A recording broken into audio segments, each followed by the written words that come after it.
What the hell happened to that Christmas tree that was in there? You got it, right? I got it. What is it, suspended with a clinger tree genie? It's not. It's a potted plant. Yeah, it was a little. Remember we had it back here? It was back there. This week we thought it'd be interesting to talk about what we would do as a company if we didn't make headphones. What do we have interest in? What we find exciting that we'd actually want to do if we weren't making headphones? For me, this is a bit of a problem. Is it? It kind of is, because I find a lot of things interesting. I don't know if that's shocking or not. Yeah, but how many of those things are interesting enough that you want to actually make them? Yes. Oh, the question is we got to actually make something. Yeah. It's not what we would do with our career. No. Lives would be- Let's assume this company existed. Yeah. It just somehow existed, What but would you we weren't make? doing anything. And you don't make any. You're a company that doesn't make Right. anything. Very strange company. You Yeah. weren't making anything. You're looking And for something to make. You couldn't make headphones for some reason or another. All right. What would it be?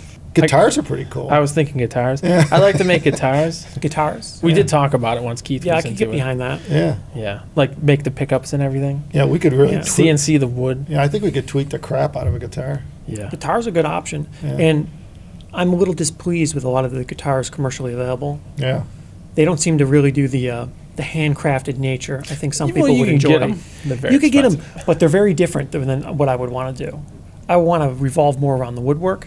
Most of the people, you don't see this too much. Most of the stuff you see it's either about the styling or the sound, which I suppose seems important. Yeah. But personally, I would find the general design to be more important.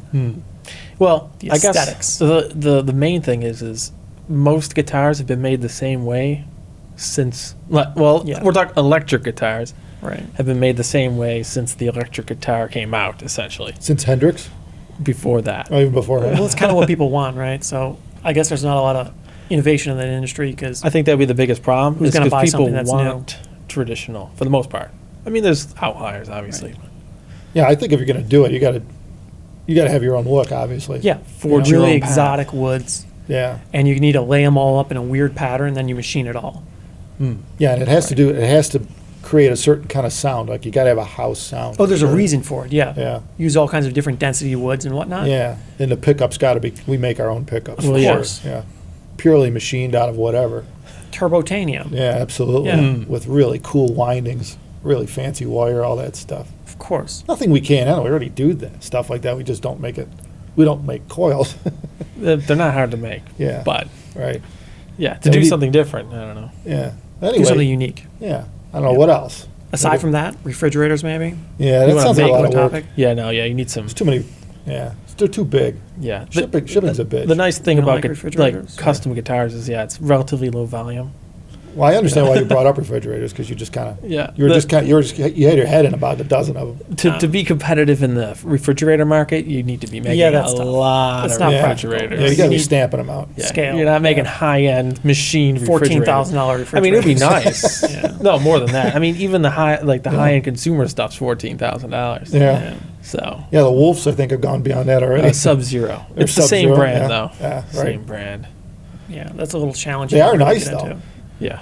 You can They get are nice refrigerators, but you really can't get boutique refrigerators.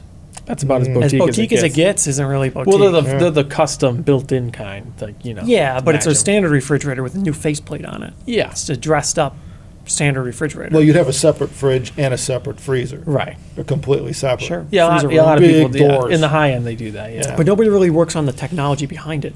You don't see a lot of innovation in the actual refrigeration. It's Yeah, just a that's true. box that's insulated, and they just throw some compressor and system in there. It's not like they're typically not reinventing the wheel.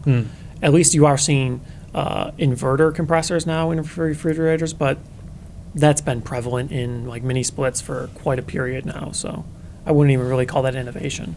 It'd be nice if you could somehow utilize like your home. You'd have to build the house around your refrigerator. Yes. But yeah, like utilize a ground source heat pump Yeah. for your And refrigerator. the outdoor air, like if it's cold So or this hot. is the thing. Yeah. Yeah, for the longest time, it seems so silly. There's a lot of situations where it's cold outside in your house, right? Well, outside your house. And then you're heating the house, but you have a box inside the house that you're cooling, which is then also heating the house. It seems like there's a way to somehow optimize that a bit more efficiently, but you need some Yeah. sort of universal hookup thing where That's you buy right. a fridge and it hooks up to your like coolie loop or something. Yeah, and then the fridge tends probably going to want to be on an outside wall of the house, so it kind of makes layout of the kitchen a It's little more impractical. difficult. Yeah, Yeah. the infrastructure there doesn't make a lot of sense. Yeah, I'm 'cause I guessing. thought about that too. And the energy consumption is not that substantial. Placement's a bitch at that point. Yeah, and gets and challenging. the savings that you would get would never Yeah, pay for right. themselves. Right, compared to the installation cost Right. of this kind of system. Well, Cost of building a you were house. just looking at labels. What is the annual cost for a fridge, like to keep it running? Well, see, it's kind of misleading though, because Right. like everything else, these labels that they put on there, they infer the estimated usage. So it isn't actually the consumption of the fridge. Okay. If they have an ice maker in it, they assume a certain number of ice being dispensed and Yeah. whatnot, which is kind of misleading. Because then if you look at a one with an ice maker compared to one without an ice maker, the ice maker one always takes more energy. It doesn't mean it intrinsically takes more energy. In fact, it could be more efficient. However, since they assume you're making ice, they assume that the cost is also going to be higher. To How much operate. could it cost to make ice? Well, a fair bit compared to the thermal efficiency you could get in an enclosed box like that. If the door's always I closed, guess and if it it- depends on how if many it's times in you the open the door, door, how big the yeah. door is. That's the same reason why the chest freezers are so efficient. Because when you open them up, you don't get as much air It keeps exchange. the cold air in. Yeah, Yeah. Doesn't right. roll out. Yeah. Right. So the numbers can be a bit misleading. They don't really tell you an actual efficiency number. Yeah, but what's the number? $50 a year, Yeah, $75 so I mean, bucks. that's not worth blowing holes Less in than your $100. new home No, for. building No, a it's house not. around it. It's Yeah. not. No. I guess that's why they don't do it. But a thing I would like, speaking of ice makers and refrigerators, like mine has a tray that fills up with ice. And I don't use ice very often, so it turned into a brick. You need like a little hammer that comes down and smash the Yeah, we Yeah. could definitely innovate in that industry. Yeah, that's The what I'm ice thinking. maker in freezer, non-ice brick technology. Yeah, I'll go along with that. Ice makers suck in Industry. general. in Yeah, the well, what I fridges. usually do is just take the whole brick and throw it in the sink and then have it make new ice. Right. They do that about once a month. You Yeah. got to cycle it through. Yeah. I also happen to like mattresses. Yeah. Not really the mattresses themselves, but the design philosophy behind the mattress and the manufacturing of the mattress. Those are big and heavy, though. They are heavy. I got a problem with You big don't and like heavy things mattresses? because I hate shipping. God, it's Yeah, I wouldn't want to expensive. make mattresses though. Yeah, you got to think small, like Vacuum diamonds, cleaners. gold. You know? Again, that's a high volume. concentrated value. I don't think anybody's gonna be buying like high-end machine vacuum cleaners. Yeah. Why not? Because like everybody, a plastic Dyson's already $600, and everybody Yeah. thinks that's too much. So They are kind Yeah. of expensive. That's a troubling one. Although I think Yeah. the old Kirby's back in the day weren't they like $1,000? they're probably a lot. That was a You gotta long adjust time for ago. They have a inflation. salesman ring your doorbell and try to sell you one of you these can spend things. $1,000 on a vacuum, So Yeah. but they're still not real whiz bang. They're maybe a little bit better in some regards. They're probably typically more made commercial. For, right, they're made for like endurance and that sort of thing. As the Yeah. price typically goes up, they're made to work all day.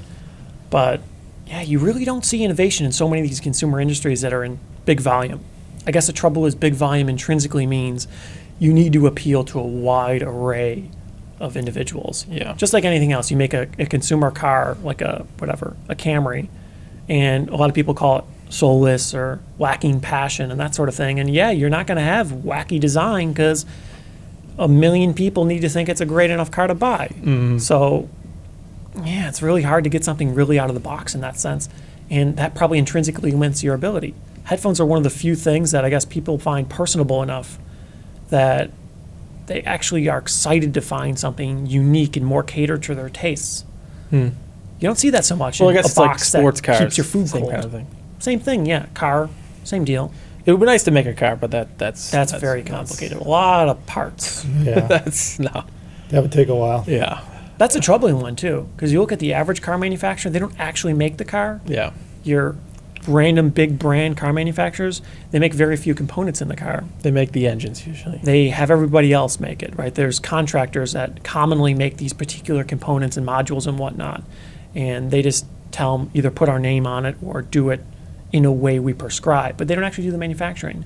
And you hit the multi-million-dollar price point, you kind of need to do the manufacturing yourself, because these small companies, well, these big companies making the common stuff, they're not really capable of making extremely boutique stuff, and they don't care about 50 pieces or 100 Right. pieces. Like you make a few hundred cars a year, they're not going to spend $1 bazillion retooling their line to make custom parts just for you.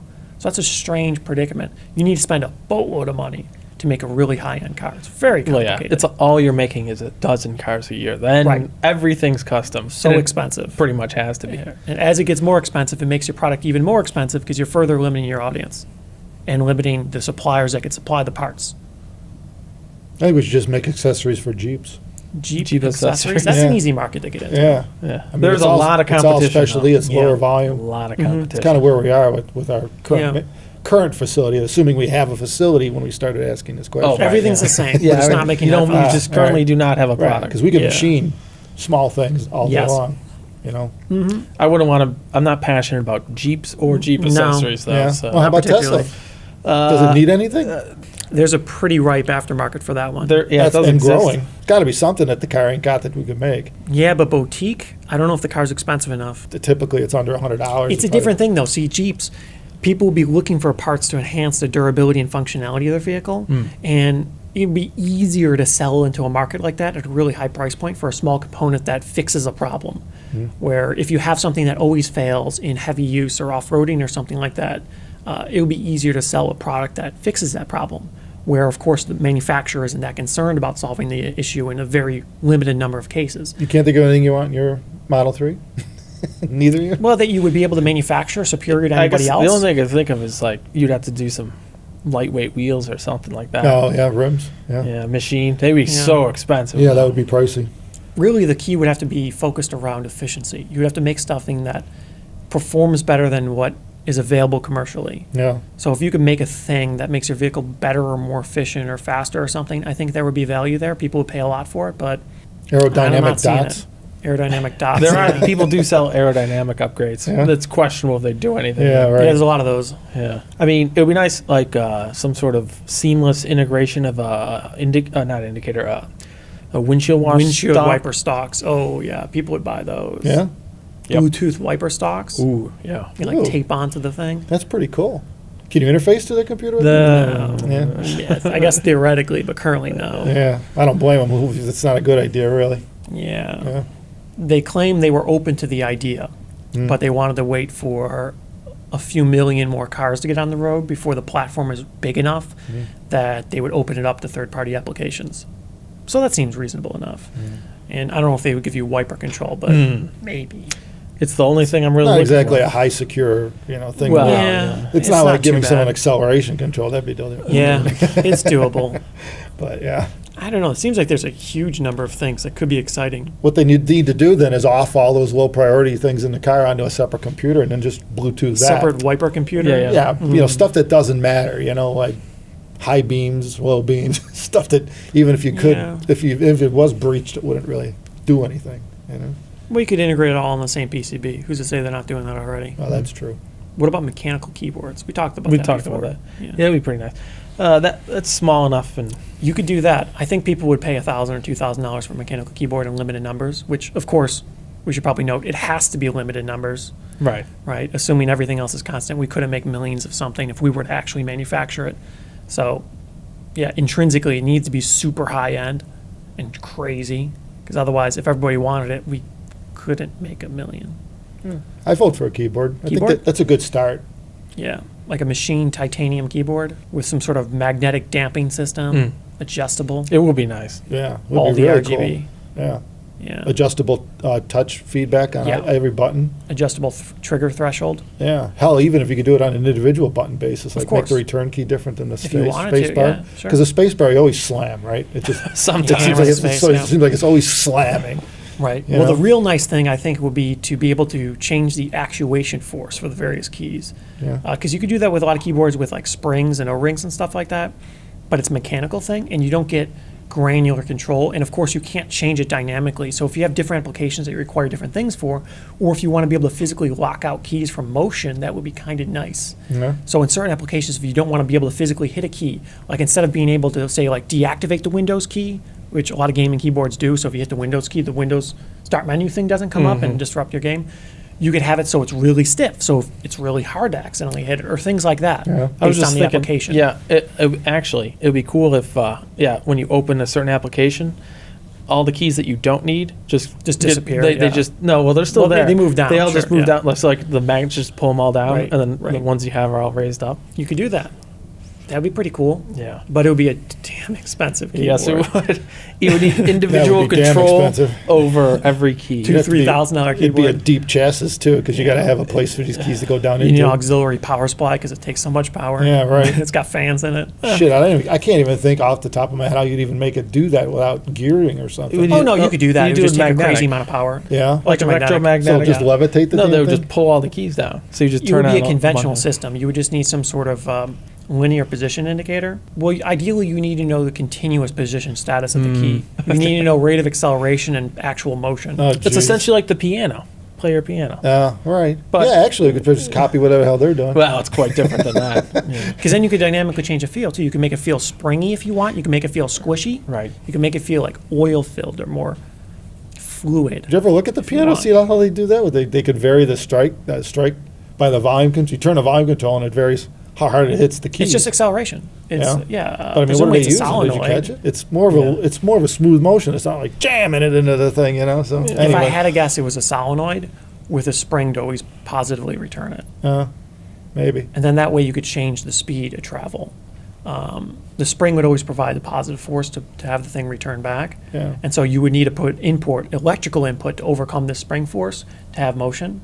And you could, as long as the springs were consistent, you could carefully input the electrical signal so that you barely overcome the spring and it travels really slow and linear.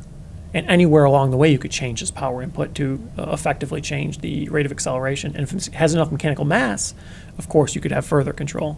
I guess on a piano, it probably would matter a lot where you put the force too. You got a lot of footage there of areas where you can actually apply the force. Where on a keyboard, each key, Well, yeah, that'd be pretty small. yeah, I mean, you want to center the force, right, or create somehow a means where there's a whole circumference, like a speaker driver is energized and moves up and down rather than just, otherwise you got to grab it from the middle. Because if you grab, now this is a precision machine keyboard, right? Okay. So if you grab the key from any corner or side, it won't work. It'll jam the key because Yeah. remember our old conversation, we're limiting the gap so liquids can't get in it type thing. We're trying to avoid that. Yeah, I would just do it right from the middle. So you got to have an equal force I pulling wouldn't down on a make the key. keyboard watertight. That wouldn't make any sense. What I would do is make it resilient against water. Make it tolerate it. Right. So you design it in such a way that the vast majority of it would just wash away. Build it in a anyways. layer. You build Yeah. like little lips around the You plungers. open a little plug in the side and just That's what dump out most the of the coffee. keyboards do. Yeah, you do one of those fancy coatings on the PCBs Yeah, you and coat- whatnot. You Yeah, coat that's all the true. electronics so Yeah. that even if water got in the unlikely event, it wouldn't cause damage. I think the keyboard's up to $2,000 at this point, maybe $3,000. It's probably more. Yeah, it's Yeah. a $3,000 keyboard Yeah. probably, but it's a nice keyboard. That'd be pretty cool, though. People spend $1,000 or so on a keyboard already. Yeah. Not many. Yeah, they do But- exist. You Yeah. can get them. It is hard to find a nice keyboard.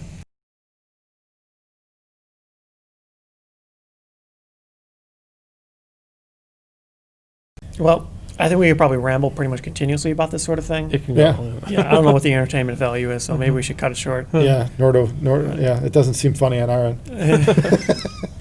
Not always. Kind of thinking about all these things all the time. Yeah, right. Yes, as a matter of fact.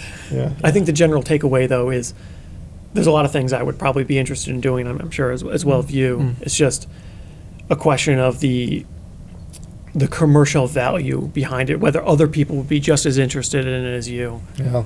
and the viability. Because whatever we do, we'd be doing it to the same level we're doing it now, if not greater. Right. So And so in that's- some markets, it's just, Yeah. it doesn't yeah, work. Yeah.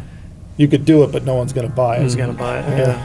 So on that note, thank you everyone for watching us, and please subscribe, and we'll look forward to seeing you again. Take care.